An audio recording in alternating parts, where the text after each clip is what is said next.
देशभक्तों, ये नीट की परीक्षा ये बताती है कि देश के अंदर क्या जाली खेल हो रहे हैं। ये जो रेवड़ी कल्चर की बात करते हैं, ये देश के बच्चों के साथ कितना बड़ा भद्दा मजाक करते हैं। अनेक अनेक डिग्रियां बांटकर रेवड़ी की तरह डिग्रियां बांटते हैं और किसी को नौकरी देने की कभी सुध नहीं लेते। ये भद्दा मजाक इससे भी बदतर क्या हो सकता है कि पैसा ले लेकर लाखों रुपया खर्च करवाकर डिग्रियां बांटते हैं और फिर उनको घात छोड़ने और फुटपाथ में ठेला लगाने के लिए मजबूर कर देते हैं।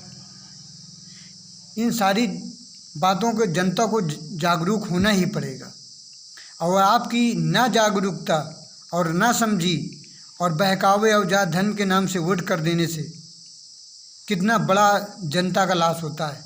मध्यम वर्ग के नीचे वालों का कितना बड़ा लॉस होता है। कभी गरीब का बच्चा कभी नौकरी नहीं पा सकता है क्योंकि ये लोगों का सिस्टम इनके अंदर रहता है और सिस्टम के साथ कितना खिलवाड़ करते हैं कि ये बड़े बड़ी संस्थानों को इस तरह से अपने कब्जे में रख कर काम करते हैं कि नौकरियां ईमानदार से पढ़ने वालों को नहीं मिलती हैं और जो पैसा खर्च करना चाहता है उसको सहज और सरल रूप में नौकरियां मुहैया करा देते हैं। तो इन सारी बातों को समझते हुए जनता को ईमानदार प्रत्याशियों, ईमानदार पार्टी को आगे बढ़ाने की आवश्यकता है। ये लोग जब ये आप समझ लेना कि बड़े बड़े ऑफिसरों, पुलिस की गाड़ियाँ बड़ी तेज़ी से दौड़ने लगे तो ये समझ लेना है कि इनका बहुत बड़ा एक नकल का या कुछ जाली खेल ज़रूर हो रहा है।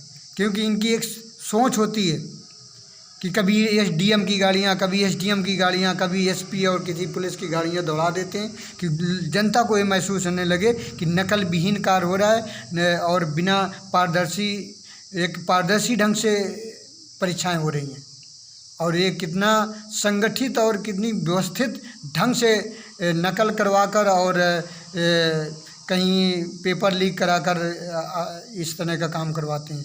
ये ताज़ा उदाहरण आपके सामने है नीट का, और कितने मेधावी बच्चों का कैसे जीवन बर्बाद करते हैं और एक डिग्रियां बांट कर रेवड़ी कच्चा शुरू करते हैं और कहीं किसानों को 2000 तो कहीं किसी को कुछ पैसा देकर और इसी 1000, 2000, 10,000 के चक्कर में पार्टियों में आते रहते हैं और अरबों खरबों रुपए बनाकर बैठ जाते हैं और कई पीढ़ियां इनकी मजबूत हो जाती हैं। ये कभी बताया है कि अब इनके बच्चे क्या करते हैं? कभी बताया है इनके पास कितनी संपत्तियां हैं? ये बहुत बड़े ईमानदार हैं तो अपनी संपत्ति का खुद जांच करवा लेना, सरकार से नहीं, विपक्ष के सहयोग से जांच एजेंसियां जांच कराएं। पूरा अधिकार दें विपक्ष को कि विपक्ष की सारी पार्टियां, जांच एजेंसियां मिलकर जांच करेंगी। अभी देखो कैसे राम राज आता है। तो ये सब इनके दिखावे के दांत अलग हैं, खाने के दांत अलग हैं और छोटी छोटी बातों में ये लोग जनता को फुसलाते रहते हैं। कभी राशन बांटकर, कभी कुछ बांटकर, बस यही इनका खेल चलता रहता है। कभी आपस में विवाद कराकर इस तरह का है। इसमें ये बहुत ढेर सारी अनीतियों और दुर्व्यवहार और जाली खेलों को देखते हुए जनता को जागरूक होना चाहिए। ईमानदार प्रत्याशी चुनने का समय आ गया है और मैं दावा करता हूं कि अगर जनता जागरूक हो जाए और समझकर जो आपके पास का है और ईमानदार आदमी है, अच्छा काम करना चाहता है, उसको आप चुनो। क्यों ना उसको 10 वोट मिले। किसी कहने के बहकावा की चक्कर में आने की कोई आवश्यकता नहीं। उसको 10 वोट मिला, उसका ईमानदारी का वोट मिला और किसी ने चुना कि हाँ ईमानदार को हम वोट कर रहे हैं। और करिए, देखो रातों रात देश के अंदर राम राज ना आ जाए तो बताना।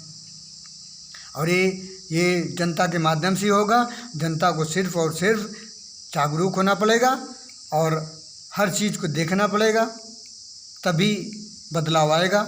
जय हिंद, जय जय हिंदुस्तान।